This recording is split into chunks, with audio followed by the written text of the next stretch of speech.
Hello student, welcome to my channel Shravan lecturer. आज हम लोग देखेंगे क्लास 10 जो आपका इतिहास है उसका अध्याय फर्स्ट यानी कि चैप्टर फर्स्ट, यूरोप में राष्ट्रवाद का उदय। ठीक है, यूरोप में राष्ट्रवाद का उदय। और हम लोग एक ही वीडियो में पूरा चैप्टर को पढ़ने वाले हैं, पूरा अध्याय एक ही वीडियो में समझेंगे।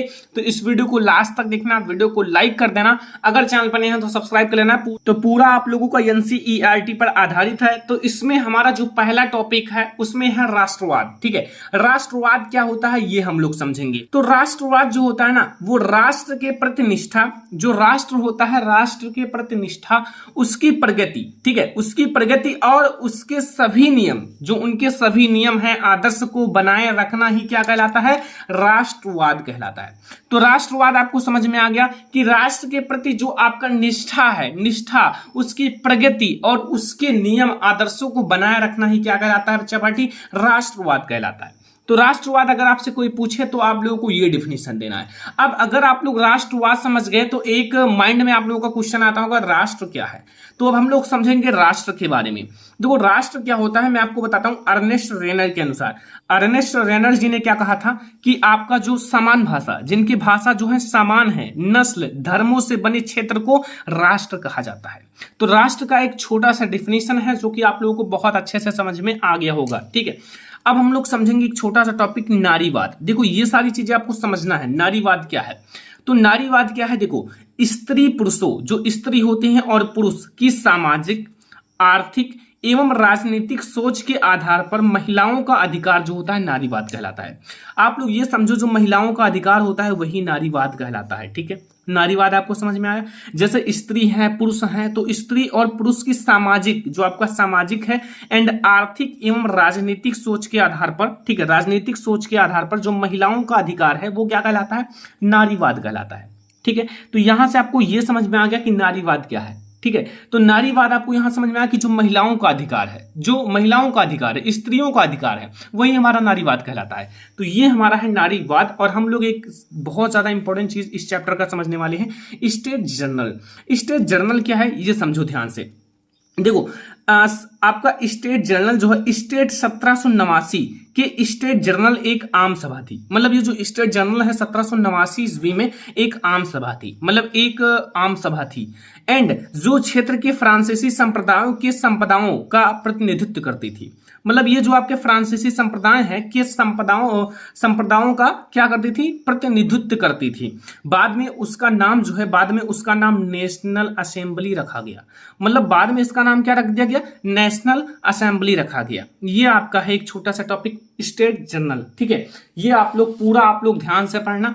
अब यहां हम लोग समझने वाले हैं जो आप लोगों का बहुत ही ज्यादा इंपॉर्टेंट है, फ्रांसीसी क्रांति और राष्ट्रवाद। देखो फ्रांसीसी क्रांति और राष्ट्रवाद, इन दोनों के बीच में क्या है संबंध।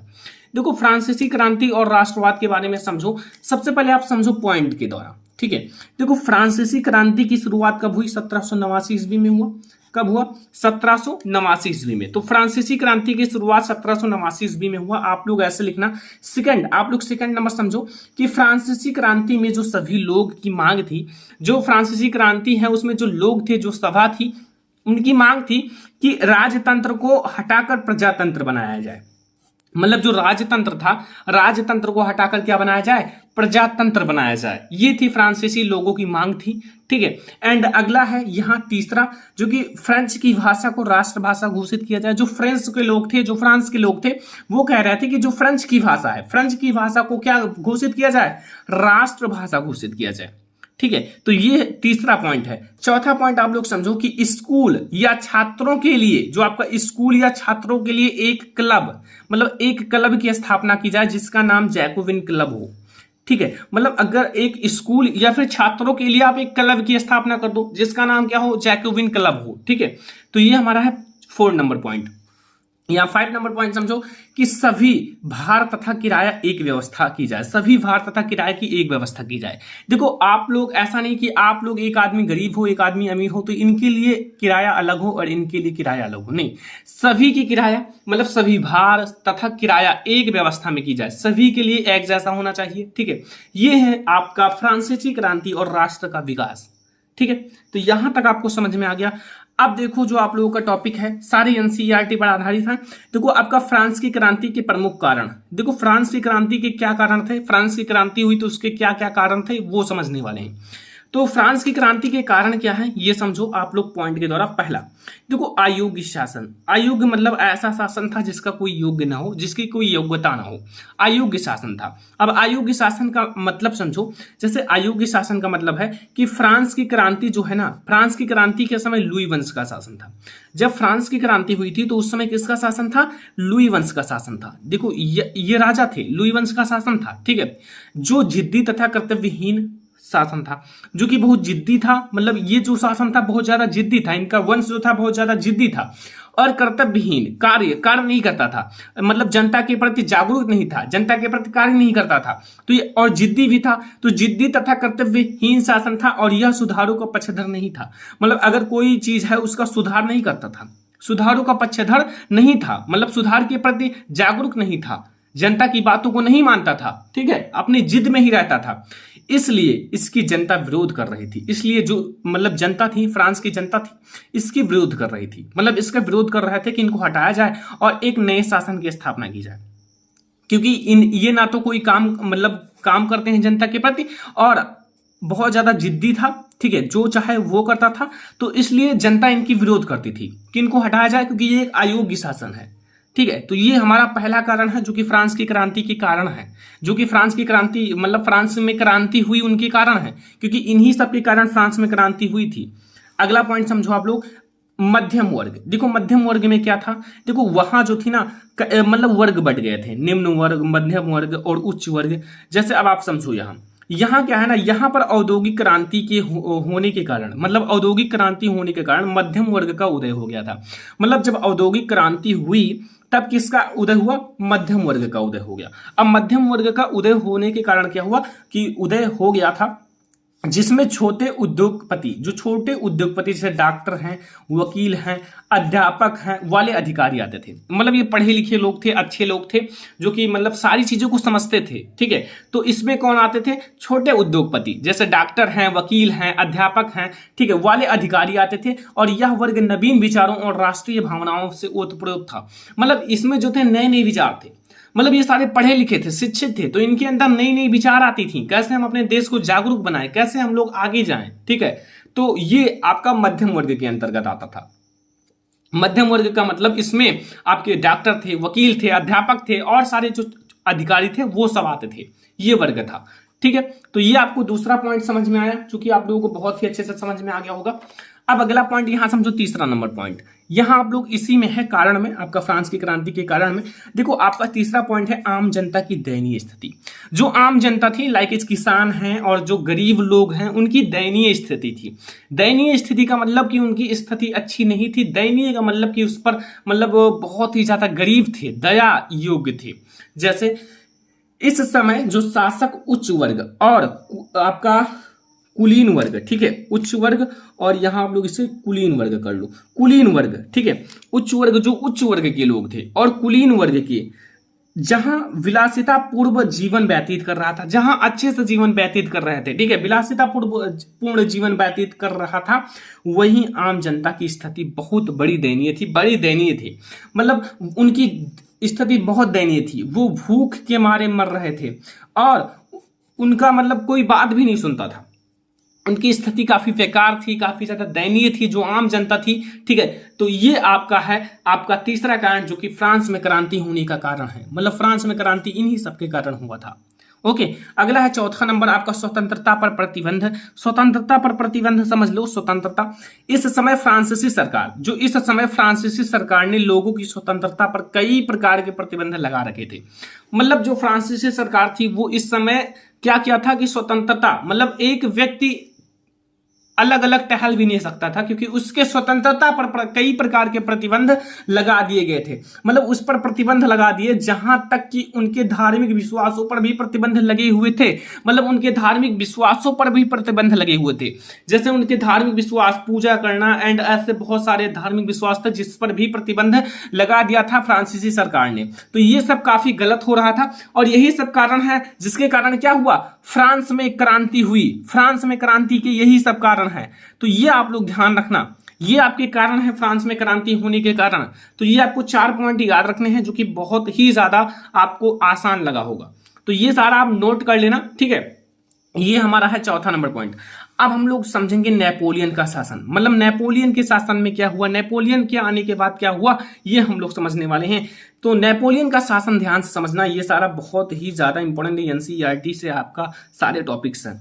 तो यहां आप लोग पहला समझो नेपोलियन के शासन में, जब नेपोलियन फ्रांस पर अपना शासन चलाया, जब नेपोलियन जो है, नेपोलियन जब फ्रांस में आए और फ्रांस में अपना शासन चलाया तो क्या हुआ, तो प्रजातंत्र को हटाकर राजतंत्र की स्थापना की गई। मतलब जो प्रजातंत्र है उसको हटाकर राजतंत्र की स्थापना की गई, ठीक है। और यहां आप लोग देखो दूसरा नंबर पॉइंट कि कानून के सामने सबको बराबर अधिकार रखना, मतलब अगर कानून के सामने चाहे जो हो, चाहे उच्च वर्ग के हो, चाहे निम्न वर्ग के हो, चाहे आम आदमी हो, सभी का क्या होगा, बराबर अधिकार होगा, सभी का बराबर अधिकार होगा। तो ये भी आपका समझ में आएगा कि कानून के सामने सबको बराबर अधिकार रखना, ये है नेपोलियन का शासन। मतलब ये सारे चीजें जो है ना नेपोलियन के शासन में हुआ था। ओके, अगला है तीसरा, संपत्ति के अधिकार को आपका सुरक्षित बनाया, ठीक है। जो आपका संपत्ति का अधिकार है उसको क्या किया, सुरक्षित किया, सेफ किया। ओके, अगला देखो यहां चौथा नंबर पॉइंट है कि भू दासवत्व और आपका जागीरदारी शुल्क को मुक्त किया। जो भू दासवत्व है और जागीरदारी शुल्क को क्या किया, मुक्त किया, उन सबको मुक्त किया, उनके जो शुल्क है उनको मुक्त किया, मतलब फ्री कर दिया। ओके, एंड यहां देखो अगला है पांचवा कि सभी वर्ग को समान रखना, मतलब सभी वर्ग को समान रखना। ओके, यहां सबसे अच्छा काम है कि सभी वर्ग को समान किया गया। तो ये सारी काफी अच्छे चीजें थी जो कि नेपोलियन के शासन में किया गया था, ये सारी चीजें, ठीक है। तो नेपोलियन का शासन, ये आप लोगों का कुछ पॉइंट्स हैं जो आप लोग नोट कर लेना। अब यहां हम लोग आगे जो समझने वाले हैं वो बहुत ज्यादा इंपॉर्टेंट है, नेपोलियन द्वारा किए गए सुधार। देखो जो नेपोलियन थे, नेपोलियन के द्वारा कौन कौन से सुधार किए गए थे वो सारी चीजें हम लोग समझेंगे। तो नेपोलियन आप लोगों को समझ में आ गया, कुछ पॉइंट्स जो मैंने आगे समझा दिए। अब समझो नेपोलियन द्वारा जो किए गए सुधार। देखो नेपोलियन बोनापार्ट विश्व के महानतम व्यक्तियों में से एक था। जो नेपोलियन बोनापार्ट है ये विश्व में महानतम व्यक्तियों में से एक था, मतलब काफी महान व्यक्ति थे। उसके असाधारण कार्यों और आश्चर्यजनक आपका विजयों ने 1799 ईस्वी से 1815 तक संपूर्ण यूरोप को प्रभावित किया। निम्नलिखित सुधार हुआ, मतलब इन्होंने यूरोप को प्रभावित किया और बहुत सारे सुधार भी किए। कौन, आपके जो नेपोलियन बोनापार्ट हैं, विश्व के महानतम व्यक्तियों में से एक हैं, और उन्होंने 1799 ईस्वी से 1815 ईस्वी तक संपूर्ण यूरोप को प्रभावित किया और कई सारे अच्छे अच्छे सुधार भी किए। तो इसलिए आप लोग इनके जो सुधार हैं वो मैं आपको बताने वाला हूं। तो ये आप लोग ध्यान से समझना। पहला सुधार हम लोग देखेंगे शासन संबंधी सुधार। देखो शासन संबंधी सुधार बहुत ज्यादा इंपॉर्टेंट है। देखो शासन, सभी का शासन बराबर होना चाहिए। ऐसा नहीं कि जो गरीब लोग हैं वो दबे रहें, उनका कोई कानून ना सुने, और जो उच्च लोग हैं, अमीर लोग हैं, उन्हीं का केवल अधिकार हो, ऐसा ना हो। शासन संबंधी सुधार। नेपोलियन ने शासन व्यवस्था को व्यापकता और कार्य क्षमता के सिद्धांतों पर आधारित थी।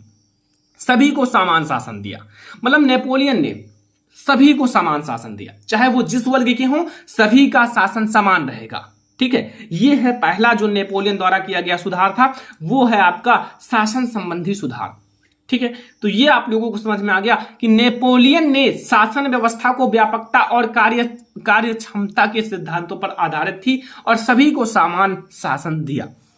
अगला पॉइंट है हमारा आर्थिक सुधार। जो आर्थिक सुधार किए गए, नेपोलियन ने पेरिस में, जो पेरिस है, पेरिस में बैंक ऑफ फ्रांस, जो बैंक ऑफ फ्रांस की स्थापना कराई, मतलब बैंक ऑफ फ्रांस की स्थापना कराई। तो देखो बैंक की स्थापना हुई तो मजदूरों का जो वेतन है वो निश्चित किया, मतलब जो मजदूर हैं उनका वेतन निश्चित किया गया। अब जब उनका शासन था तो उसमें मजदूरों को काफी ज्यादा दिक्कत होता था, पैसे भी नहीं मिलते थे जब आगे का शासन था लुई वंश का। अब यहां क्या किया गया कि मजदूरों का वेतन जो है निश्चित किया गया कि सभी मजदूरों को इतना वेतन दिया जाएगा और जो काम करेगा इतना वेतन दिया जाएगा। अच्छा खासा वेतन भी था और सभी को मतलब एक निश्चित वेतन दिया जाएगा, ठीक है। और चोर बाजारी सट्टेबाजी को समाप्त किया। जो चोर बाजारी है, जिसमें मतलब चोर बाजारी था एक, और सट्टेबाजी, जो सट्टेबाजी लगाते थे सट्टे, तो उनको समाप्त कर दिया गया, उनको समाप्त किया गया। और हाँ, नई नई चीजों की आविष्कार किया गया, जैसे यहाँ बैंक ऑफ फ्रांस की स्थापना की गई। मजदूरों का वेतन निश्चित किया गया कि इतना ही वेतन मिलेगा और सभी को बराबर मिलेगा। और चोर बाजारी, सट्टेबाजी को समाप्त कर दिया गया। ये है आर्थिक सुधार। ये सारे आर्थिक सुधार किए गए थे किसके द्वारा? नेपोलियंस के द्वारा। जब नेपोलियन इस पर शासन किया था, नेपोलियन ने इन सब का सुधार किया। ठीक है, अगला पॉइंट है धार्मिक सुधार। ऐसा हेडिंग्स डालना है। ठीक है, धार्मिक सुधार ऐसे आप लोग नोट बना लो और इसको आप याद करो। देखो जब आप डेली याद करोगे अभी से तो आप लोगों को काफी अच्छा याद भी हो जाएगा। ठीक है, तो धार्मिक सुधार में क्या है कि नेपोलियन ने अपने देशवासियों, जो उनका देशवासियों को धार्मिक स्वतंत्रता प्रदान करने का प्रयत्न किया। देखो उन्होंने आर्थिक सुधार भी किया और धार्मिक सुधार भी किया। जैसे धार्मिक सुधार, नेपोलियन ने अपने जो देशवासी हैं, जो उनके देशवासी हैं, उनको धार्मिक स्वतंत्रता प्रदान करने का प्रयत्न किया। जैसे धार्मिक का मतलब वो अपने धर्म के अनुसार सब कुछ कर सकें। ठीक है, उनके धर्म में कोई रोक नहीं होगा, उनके धर्म में कोई रोक नहीं होगा, वो अपने धर्म के अनुसार चाहे जो करें। ठीक है, तो ये हमारा है धार्मिक अनुसार, धार्मिक सुधार। वो धार्मिक सुधार भी बहुत सारे किए थे। अगला है शिक्षा सुधार। शिक्षा जो आपका है, शिक्षा संबंधी सुधार। देखो शिक्षा संबंधी सुधार में क्या है, देखो यहां ध्यान से समझना शिक्षा संबंधी सुधार में कि नेपोलियन ने शिक्षा के क्षेत्र, जो शिक्षा के क्षेत्र में महत्वपूर्ण सुधार किए। जो नेपोलियन है, नेपोलियन ने शिक्षा के क्षेत्र में भी बहुत ही महत्वपूर्ण सुधार किए। उसने फ्रांस में राष्ट्रीय शिक्षा की नींव डाली। जो फ्रांस है उसमें क्या किया? राष्ट्रीय शिक्षा की नींव डाली। ठीक है, ये ध्यान से समझना है, राष्ट्रीय शिक्षा की नींव डाली और पेरिस में एक विश्वविद्यालय की स्थापना की। और पेरिस में एक विश्वविद्यालय की स्थापना की जहां से विद्यार्थी पढ़ सके, जिनकी पढ़ने की इच्छा है वो पढ़ सके।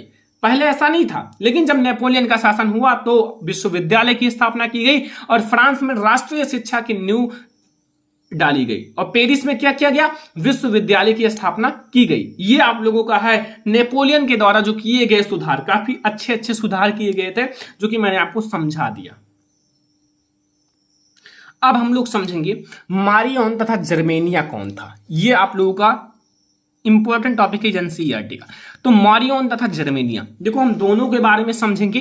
देखो सबसे पहले हम लोग समझेंगे मारियन के बारे में। देखो मारियन जो थी यह लोकप्रिय नाम है। मारियन जो है एक लोकप्रिय नाम है। ठीक है, ये आपको समझ में आया। अतः फ्रांस ने अपने स्वतंत्रता के नारी प्रतीक को यही नाम दिया। जो फ्रांस है, फ्रांस ने अपने स्वतंत्रता, जो आपका फ्रांस ने अपने स्वतंत्रता के नारी प्रतीक को क्या नाम दिया था? मारियन नाम दिया था। यही नाम दिया, जो उनकी नारी प्रतीक थी उसको यही नाम दिया। और इन्हें चिन्ह स्वतंत्रता व गणतंत्र के प्रतीक, जो आपका इन्हें चिन्ह स्वतंत्रता व गणतंत्र के प्रतीक लाल टोपी, तिरंगा और कलगी थे। ठीक है, इनके चिन्ह जो थे स्वतंत्रता व गणतंत्र का के प्रतीक कौन कौन थे? लाल टोपी, तिरंगा और कलगी थे। और मारियन की प्रतिभाएं हैं, ठीक है, वो कहाँ? आपके चौराहे और अन्य महत्वपूर्ण स्थानों पर लगाए गए। मतलब इनकी जो छवि है, प्रतिमाएं हैं, ठीक है, उनको कहाँ लगाया गया? चौराहे और अन्य महत्वपूर्ण स्थान पर लगाया गया। मतलब इनका काफी अच्छा प्रचार प्रसार किया गया मारियन का। तो ये मारियन का टॉपिक आपको समझ में आ गया। ये है मारियन के बारे में। ठीक है, अब हम लोग समझेंगे जर्मेनिया। जर्मेनिया देखो आपका जर्मन से है, तो जर्मेनिया नाम आपको समझ में आ रहा होगा, जर्मन से है। यह जर्मन राष्ट्र की नारी रूपक थी। मतलब वो कौन थी? मारियन कहाँ की थी? फ्रांस की नारी रूपक थी। और ये जो है जर्मेनिया, वो है जर्मन राष्ट्र की नारी रूपक थी। मतलब जर्मेनिया जर्मन राष्ट्र की नारी रूपक है। और यहां देखो चचूस अभिव्यक्तियों में वह वलूत वृक्ष के पत्तों का मुकुट पहनती थी। किसके? वलूत वृक्षों के पत्तों का क्या पहनती थी? मुकुट पहनती थी। क्योंकि जर्मनी में वलूत वीरता का प्रतीक है। मतलब वलूत है उसको वीरता का प्रतीक माना जाता है। ठीक है, उसने हाथ में जो तलवार पकड़ी हुई थी, उस पर भी यह लिखा हुआ था, वही लिखा हुआ था। ठीक है, तो ये हमारा है आपका मारियन तथा जर्मेनिया। यही लिखा हुआ था कि वलूद जो है वीरता का प्रतीक है। यही लिखा हुआ था कि उसने हाथ में जो तलवार पकड़ी हुई थी उस पर भी क्या यह लिखा हुआ था। ये हमारा है मारियन तथा जर्मेनिया के बारे में। काफी आसान सा टॉपिक है जो कि आप लोगों को बहुत अच्छे से समझ में आ ही गया होगा। तो ये हमारा है मारियन तथा जर्मेनिया। अब हमारा है इटली का एकीकरण। ठीक है, देखो इटली का एकीकरण आप लोग समझो। मैं आपको एक एक पॉइंट के द्वारा समझाता हूं। इटली का एकीकरण, ठीक है, पहला पॉइंट समझो कि 19वीं सदी, जो 19वीं सदी है, 19वीं सदी के मध्य, जो 19वीं सदी है उसके मध्य इटली 7 राज्यों में विभाजित हो गया। ध्यान रखना, इटली कितने राज्यों में विभाजित हो गया? 7 राज्यों में। अब जब इटली इतने राज्यों में विभाजित हो गया तो क्या हुआ? इटली का एकीकरण हुआ। मतलब 19वीं सदी की बात है, 19वीं सदी के मध्य में इटली 7 राज्यों में विभाजित हो गया था। दूसरा पॉइंट समझो यहां कि 1830 ईस्वी के दशक में जोसेफ मेंजनी, कौन है यहां ध्यान से समझना, जोसेफ मेंजनी ने एकीकृत गणतंत्र के रूप में इटली के एकीकरण का प्रयास प्रारंभ, मतलब आपका प्रयास करना प्रारंभ किया। कौन? जोसेफ मेंजनी ने, ठीक है। जोसेफ मेंजनी जो है वो एकीकृत गणतंत्र के रूप में इटली को एकीकृत करने का प्रयास प्रारंभ किया। ये हमारा है दूसरा नंबर पॉइंट। तीसरा नंबर पॉइंट जो है हमारा इटली के एकीकरण में, यहां समझो कि 1859 ईस्वी में सार्डिनिया पीडमार्ट, कौन है? सार्डिनिया एंड पीडमार्ट ने ऑस्ट्रिया को पराजित किया। किसको पराजित किया? ऑस्ट्रिया को पराजित किया। कब? 1859 ईस्वी में सार्डिनिया पीडमार्ट ने ऑस्ट्रिया को पराजित किया और इस युद्ध में जूसेफी गैरिबाल्डी के नेतृत्व में अनेक सैनिकों ने भी भाग लिया। ठीक है, किसके नेतृत्व में? जूसेफी गैरिबाल्डी के नेतृत्व में अनेक सैनिकों ने भाग लिया। तो यहां आपको यह समझ में आया पॉइंट। और यहां आप लोग समझो चौथा नंबर पॉइंट कि 1861 ईस्वी में विक्टर इमैनुअल द्वितीय को एकीकृत इटली का राजा घोषित किया गया और 1870 ईस्वी में यह एकीकरण पूर्ण हो गया। मतलब 1870 ईस्वी में यह एकीकरण पूर्ण हुआ था और किसको बनाया गया? इटली का विक्टर इमैनुअल द्वितीय को एकीकृत इटली का राजा घोषित किया गया था। तो ये हमारा एक छोटा सा टॉपिक था, ठीक है, इटली का एकीकरण, जो कि आपको पॉइंट के द्वारा काफी अच्छे से समझ में आ गया होगा। ठीक है, अब हम लोग एक छोटा सा टॉपिक देखने वाले हैं, बिस्मार्क। देखो बिस्मार्क कौन था ये ध्यान से समझना। बिस्मार्क एक महान कूटनीतिज्ञ था। कौन था? एक महान कूटनीतिज्ञ था। उसकी सबसे बड़ी उपलब्धि जो है जर्मनी का एकीकरण था। मतलब जर्मनी का एकीकरण। अभी हमने पहले पढ़ा इटली का एकीकरण, तो अब हम लोग पढ़ने वाले हैं जर्मनी का एकीकरण। लेकिन आप लोगों को यहाँ छोटा सा मैंने बता दिया बिस्मार्क के बारे में, ये आप लोग ध्यान रखना, याद रखना। ठीक है, अब हमारा टॉपिक है जर्मनी का एकीकरण। जर्मनी का एकीकरण आप लोग ध्यान से समझना। देखो जर्मनी का एकीकरण जो है वो आप लोग ध्यान से समझो। तो देखो राष्ट्रवादी भावनाएं हैं मध्यवर्गीय जर्मन के लोगों में काफी ज्यादा व्याप्त थी। मतलब जो राष्ट्रवादी भावनाएं हैं, राष्ट्र के प्रति जो आपका गुस्सा है, राष्ट्रवादी भावनाएं मध्यवर्गीय जर्मन लोगों में काफी व्याप्त थी। उन्होंने 1848 में जर्मन महासंघ के विभिन्न इलाकों, ठीक है, जर्मन महासंघ के विभिन्न इलाकों को जोड़कर एक निर्वाचित संसद द्वारा शासित राष्ट्र राज्य बनाने का प्रयास किया था। क्या किया था? जो आपका 1848 में जर्मन महासंघ के विभिन्न जो इलाके हैं, जैसे छोटे छोटे इलाके हैं, उनको जोड़कर क्या किया? जोड़कर एक निर्वाचित संसद द्वारा शासित राष्ट्र राज्य बनाने का प्रयास किया। मतलब एक राष्ट्र राज्य बनाने का प्रयास किया। ओके, प्रयास किया था और राजशाही और फौज की ताकत ने मिलकर दबा दिया। मतलब जो वहां के राजा थे, राजशाही और फौज की ताकत, जो उनकी फौज थी, जो ताकत थी, उनको मिलाकर क्या किया? दबा दिया। और उसके बाद प्रशा ने राष्ट्रीय एकीकरण के आंदोलन का नेतृत्व संभाल लिया। उसके बाद क्या किया? प्रशा ने राष्ट्रीय एकीकरण के आंदोलन का नेतृत्व संभाल लिया और उसका मुख्यमंत्री ऑटो वन बिस्मार्क, जो इस प्रक्रिया का जनक था। इसका मुख्यमंत्री कौन था? ऑटो वन बिस्मार्क था, जो कि इस प्रक्रिया का कौन था? जनक था। थोड़ा आगे आप लोग और टॉपिक समझो इसी में, इसी का आपका आगे है जर्मनी के एकीकरण में ही, जिसने प्रशा की सेना और नौकरशाही की मदद ली। जिसने प्रशा की सेना जो है और नौकरशाही की मदद ली और 7 वर्ष के दौरान ऑस्ट्रिया, डेनमार्क और फ्रांस से 3 युद्धों में प्रशा की जीत हुई। मतलब 3 जो आपके ऑस्ट्रिया है, डेनमार्क है और फ्रांस को 3 युद्धों में प्रशा की जीत हुई और एकीकरण प्रक्रिया पूरी हो गई। मतलब जो इसके एकीकरण की प्रक्रिया है वो पूरी हो गई। और जनवरी 1871 में हुए एक समारोह में प्रशा के राजा विलियम प्रथम को जर्मनी का सम्राट घोषित किया गया। कब घोषित किया गया? 1871 में। कब? 1871 में एक समारोह में प्रसा के राजा विलियम प्रथम को जर्मनी का सम्राट घोषित किया गया। ये आपको समझ में आ गया आपका जर्मनी का एकीकरण। तो आप लोगों को जर्मनी का एकीकरण और इटली का एकीकरण दोनों समझ में आ गया होगा। अब यहां आप लोग समझो ब्रिटेन का एकीकरण, इसी में आपका एक टॉपिक है ब्रिटेन का एकीकरण। तो ब्रिटेन के एकीकरण में हम लोग पहला पॉइंट समझेंगे कि ब्रिटेन साम्राज्य में अंग्रेज, वेल्स, स्कॉट जैसे ढेर सारा समाज था जिसे नृजातीय कहते हैं। क्या कहते हैं? नृजातीय। ठीक है, तो ब्रिटेन क्या था? साम्राज्य में अंग्रेज, वेल्स, स्कॉट जैसे ढेर सारा समाज था जिसे नृजातीय कहते हैं। दूसरा पॉइंट समझो, औद्योगिक क्रांति के बाद ब्रिटेन की आर्थिक शक्ति बहुत ज्यादा बढ़ गई। मतलब जो औद्योगिक क्रांति हुई तो औद्योगिक क्रांति के बाद जो ब्रिटेन है, ब्रिटेन की आर्थिक शक्ति जो है ना, उसकी आर्थिक शक्ति बहुत ही ज्यादा बढ़ गई, बहुत ज्यादा बढ़ गई। ठीक है, तीसरा पॉइंट समझो, कुछ साल बाद इसके अंदर आयरलैंड की भी जोड़ दिया गया, मतलब आयरलैंड को भी जोड़ दिया गया, आयरलैंड को भी जोड़ दिया गया और ब्रिटेन एक नया राष्ट्र का निर्माण हुआ। ब्रिटेन जो है ना एक नए राष्ट्र का निर्माण किया, मतलब ब्रिटेन एक नया राष्ट्र निर्माण हुआ, ब्रिटेन एक नया राष्ट्र बन गया। ठीक है, तो इसमें किसको जोड़ दिया गया? आयरलैंड को। अब यहाँ आपको ये सारा चीज समझ में आ गया, तो यहाँ आपको ये माइंड में उठ रहा होगा कि नृजातीय क्या है। मतलब ब्रिटेन साम्राज्य में अंग्रेज, वेल्स, स्कॉट जैसे ढेर सारा समाज था जिससे नृजातीय कहते हैं। तो यहाँ एक टॉपिक आया नृजातीय, तो नृजातीय क्या है ये आप सोचे होंगे जरूर। तो नृजातीय का मैं आपको बता देता हूं आखिर है क्या।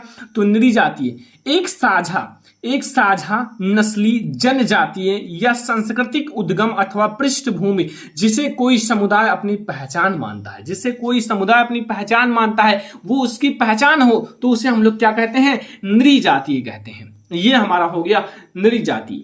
तो ब्रिटेन का एकीकरण और नृजातीय आपको बिल्कुल अच्छी तरह से समझ में आ गया होगा, कोई कंफ्यूजन नहीं होगा। तो अब हम लोग समझेंगे जो आप लोगों का आगे है, आगे हमारा है निरंकुशवाद।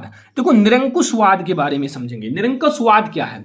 तो निरंकुशवाद आप लोग समझो एक ऐसी सरकार, जो निरंकुशवाद है एक ऐसी सरकार या शासन व्यवस्था, जैसे एक सरकार होती है, अब सरकार के द्वारा ही शासन चलाया जाता है।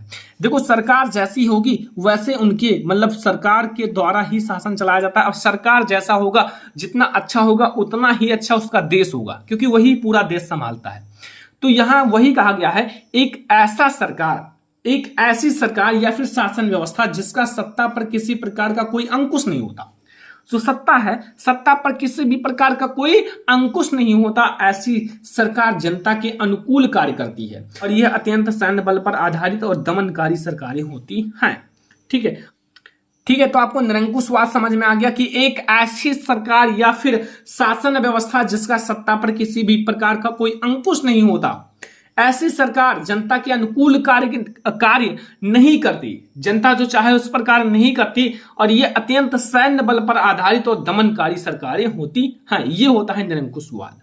ठीक है, ये आपको समझ में आ गया।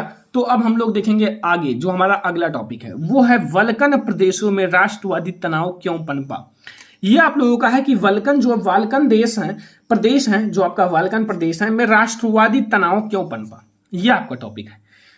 तो सबसे पहले आप समझो कि 1871 ईस्वी के बाद यूरोप में बाल्कन क्षेत्र हैं गंभीर राष्ट्रवादी तनाव का क्षेत्र बन गया। जो 1871 ईस्वी के बाद, कब? 1871 ईस्वी के बाद यूरोप में जो बाल्कन क्षेत्र हैं गंभीर राष्ट्रवादी तनाव का क्षेत्र बन गया, जिनके निम्नलिखित कारण थे। इनके निम्नलिखित कारण हैं, जैसे पहला समझो, इस क्षेत्र की अपनी भौगोलिक व जातीय विभिन्नता थी। मतलब इस क्षेत्र की अपनी भौगोलिक व जातीय विभिन्नता थी। ठीक है, ये आपको पहला पॉइंट समझना है, तो ये आपको समझ में आ गया। दूसरा पॉइंट समझना है कि तुर्कों और इन ईसाइयों प्रजातियों के बीच मतभेदों के कारण यहां पर हालात भयंकर हो गए। कौन? तुर्कों, जो तुर्क लोग थे, तुर्कों और इन ईसाइयों प्रजातियों के बीच मतभेद के कारण यहां पर हालात भयंकर हो गए, इन दोनों के बीच मतभेद के कारण।